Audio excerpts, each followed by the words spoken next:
I thought wife was a promotion you got to keep even if you stopped doing the job. 2 weeks after our tiny Vegas ceremony. White dress I'd ordered on sale, vows we wrote in the hotel lobby. I walked into my boss's glass office, placed my badge on his desk, and said the line I'd practiced in the mirror. I'm newly married, and I'm done building someone else's dream. I floated out to a round of polite hugs and a cupcake. I posted a boomerang of the elevator doors closing, and captioned it "Soft Life Starts Now." When I got home, Jalen was measuring shelf brackets in the dining nook like he was auditioning for the role of husband.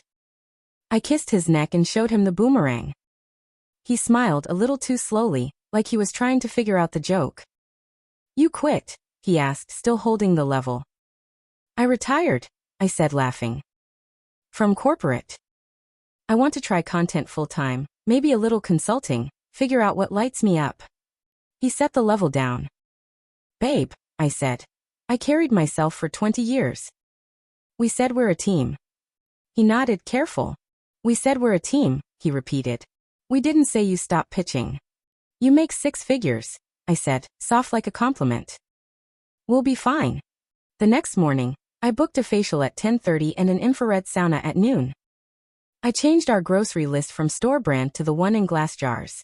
I ordered linen curtains with the words investment piece in my head like a coupon code. I DM'd a realtor about open houses, just to get a feel for the market. And when she asked for pre-approval, I put the phone face down and told myself pre-approval was a mindset. That night, Jalen opened the laptop at the kitchen island and said, "Let's look at the numbers." He wasn't angry. He was a spreadsheet in human form. He made 2 columns, before you quit and after you quit. In the second column he typed plus Cobra $612, because I'd been on my company insurance, plus rent increase $200 renewal, plus student loan restart, and plus groceries actual. In the first column he typed my salary and hit delete. Okay, I said, cheerfully brittle. But you got the raise last quarter. It covered inflation, he said. And flooring for this place. I can't be the only or. I said a childish thing in a grown-up voice. Isn't that what men do? Provide. He blinked like a man who just heard a dog recite algebra. Men who agreed to that, he said. We didn't. We didn't. On paper. In my head, the agreement was an aesthetic. I would light candles, roast carrots whole with honey, make the apartment beautiful, become the kind of woman who floats through boutique aisles in matching sets. I called it nesting. He called it bills. He started saving receipts like a museum curator. He photographed the day the Cobra invoice arrived with the stark $612 at the top. He saved the text where I wrote, booking Tulum in October, manifesting the money back. He screenshotted my group chat brag about the bathrobe I bought because, and I quote, married equals robe life. That last one would come back to me in a courtroom, printed in color, like a postcard from a vacation I didn't earn. Week 3, I told him I needed $800 to join a mastermind. It's an investment. I said that word again. He said, in what? I said, in me. He said, show me a plan. I sent him a Notion page titled Brand. Q3 with pastel headers and no numbers. He closed his eyes for a beat like he was buffering. That night, I scrolled back before the wedding in my phone and reread the texts I'd sent my cousin. As soon as he puts a ring on it, I'm out. I have worked since 20. I'm done paying rent. At the time, it was a joke we high-fived with emojis. Now it burned in my hand like a fuse. The next morning, there was an email from Jalen with the subject expectations/budget/trust. He wrote, "We promise teamwork. If that means we cover for each other when one of us is in transition, I'm in. If it means I carry everything indefinitely while you find yourself, I'm out. Please restart job applications or bring me a cash flow plan with dates. We can trim, but we can't pretend rent is a vision board. If you entered this marriage planning to quit regardless of finances, that's not what I agreed to. That's fraud. I hope it isn't the case. Let me know by Friday what your plan is." I stared at the word fraud until the letters stopped meaning anything. Fraud was what you filed when someone catfished your grandma. Fraud wasn't for women who wanted a robe. I didn't reply by Friday. I booked a brow lamination. I paid for it with the joint card because I told myself, perversely, that beauty was part of my new brand, and the brand would pay us back. Friday night, Jalen put his keys, wallet, and wedding band on the counter like a lineup. I hired a lawyer, he said calm. We're filing in Nevada where we got married. Grounds are fraud. Misrepresentation that goes to the essence of marriage. I'm alleging you entered with pre-existing intent to quit working and shift all support to me without disclosure. That's not what I consented to. I laughed. It came out wrong. You can't annul a whole marriage because I want to stay home. You can if the judge believes you never intended to carry your side, he said. You told me we'd both keep working, maybe taper if we had kids. Instead, you quit 2 weeks in and called me a provider like you bought me at a store. Nevada. I said because it seemed like a magic trick. We don't live there. We married there, he said. Jurisdiction for annulment is there, residency or not. My attorney filed this morning. He pushed a folder across the counter, and there it was. Complaint for annulment, 8th Judicial District Court, Clark County. On page 3, a paragraph. Respondent misrepresented her intention to contribute financially to the marital partnership. Text messages and statements demonstrate a pre-existing intent to cease employment immediately upon marriage, and to rely entirely upon petitioner for support. Beneath it, screenshots of my own words. You went through my phone, I said, desperate for a different villain. You handed me this marriage, he said. I went through the part that explained it. He didn't yell. He scheduled. He wrote a list of items that were mine: vanity, desk, the robe, his bed, tools, and joint couch dining table, that would be divided like a civics lesson. He offered a civil standby for me to collect anything if he wasn't home. He took the dog because I was couch surfing within 2 weeks of pretending I had a plan. The lease was in his name. The utilities were in his name. I had soft life and a suitcase. When the Nevada process server handed me the packet at my friend's apartment, I did what people do when they're cornered. I posted a black square with white letters. Imagine annulling a wife because she wants to be loved and cared for. The comments unspoolled. Men are trash, take him for everything. Sis, get alimony. I swam in that warm bath of strangers while my real life cooled without me. My cousin texted. Annulment means no alimony. I Googled until my eyes hurt. In Nevada, an annulment treats the marriage as if it never existed.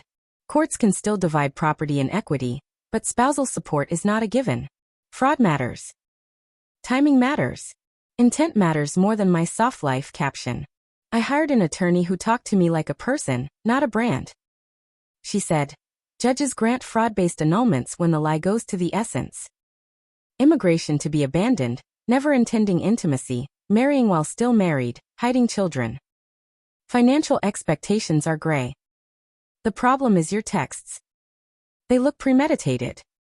We can fight it, but if the judge believes him, the marriage can be voided. That's different from a divorce. Void. I repeated, a word that sounded like space. Jalen sent me a settlement offer that read like a recipe. He'd keep the apartment. We'd each take whatever property we brought in. The joint bank balance would be split after paying last month's utilities. Each would walk without claims to the other's retirement. No spousal support. Because in an annulment there isn't spousal support, there are two people who were never married. If you reject, his lawyer wrote, we proceed to hearing. I rejected. I was stubborn and broke. It's an ugly combination. I told myself the judge would see me as a woman with dreams. The judge saw me as a woman with receipts against her. At the hearing, Jalen's attorney laid the timeline like a ruler. Marriage date, my resignation the next business day, the mastermind invoice, the Cobra election, the robe life brag, the Tulum deposit on the joint card 2 weeks after he said, we need a plan. Then he handed up the text to my cousin. As soon as he puts a ring on it, I'm out. The courtroom was so quiet I could hear the air conditioning. My attorney argued that people change their minds after marriage, that I had intended to pivot but not deceive, that households evolve. She was good. She had case law about financial disagreements being divorce issues, not annulment ones. The judge listened without a face.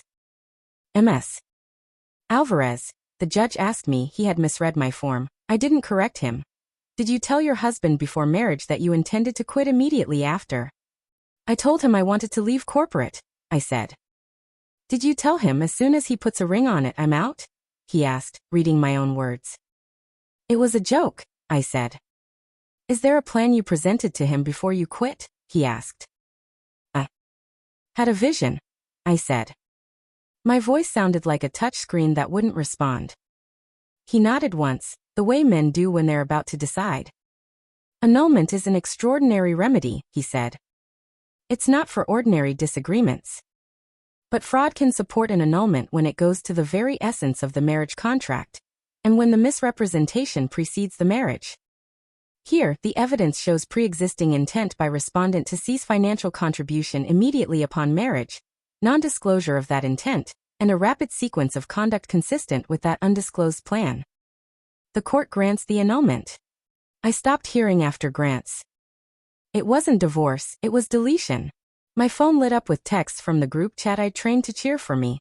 Appeal. Expose him. He's abusive.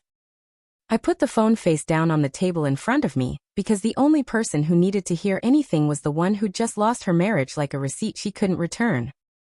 After the order, Jalen sent me one last email with the subject final/utilities/pickup. He'd paid the last electric bill and attached proof. He offered a civil standby Wednesday at 6 p.m. for me to get the rest of my things. He asked me to return the spare key, which I did, in a plastic bag that made it sound like a bad decision. My health insurance ended 30 days after the annulment order. I paid Cobra for 1 month with a credit card I shouldn't have used. My old boss gave me a polite coffee and no job. We filled the role, he said, which was a nice way of saying you made a speech about retiring on Instagram.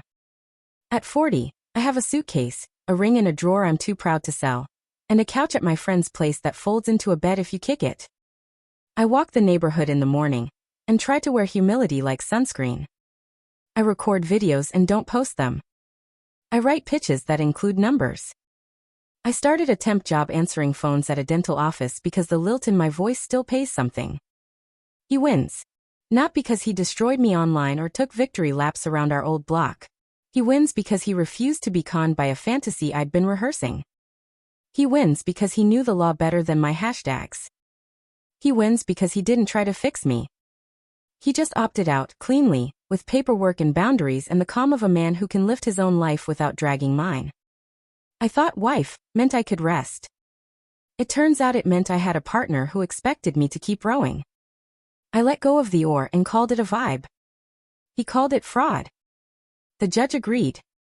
If you're waiting for the part where I get him back, it isn't here. The point is that he didn't humiliate me at a party or change the locks while a camera crew filmed. He filed in the right court, with the right evidence, and the law did the rest. He erased us, which is somehow worse than losing, because now the pictures in my phone look like costumes from a play that never opened. Hey everyone, thanks for watching. She quit 2 weeks after the wedding expecting a free ride. He stayed calm, gathered evidence, and got an annulment on fraud grounds. He didn't rant online. He used the law and walked away. Choices have receipts. If you liked this video, please subscribe for more. Thanks and see y'all tomorrow.